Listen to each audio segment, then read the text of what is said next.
When people think of racketeering, they typically think of the mob prosecutions from the 70s and 80s and the Gambinos. Racketeering in general means engaging in a series of acts through specific federal crimes or state crimes like murder, murder for hire, bribery. But there are some catch-alls which include mail fraud and wire fraud that fall into that statute. And it is mail fraud specifically that allows the government and civil litigants to expand the application of RICO to people like doctors, pharmacies, and other types of healthcare providers. Sometimes the mail fraud is as subtle as saying that there was some misrepresentation, no matter how slight, to induce an insurance company to pay something that they would otherwise not be paying. And in New York, we frequently see civil RICO cases where insurance companies are using the RICO statute to bring claims against either healthcare providers or medical supply companies or pharmaceutical companies or pharmacies that are billing them for services provided to people who were injured in car accidents.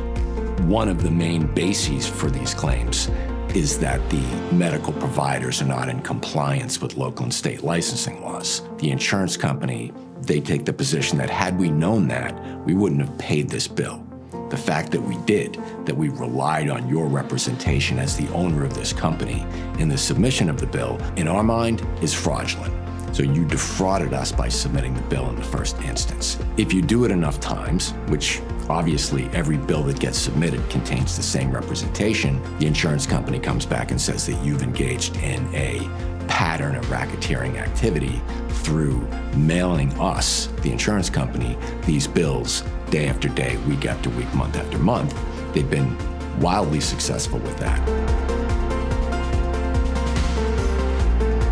Some of those cases have resulted in the government looking into their allegations, taking some of the information that they glean from the insurance company investigation and starting their own prosecution. That's relatively new and somewhat frightening.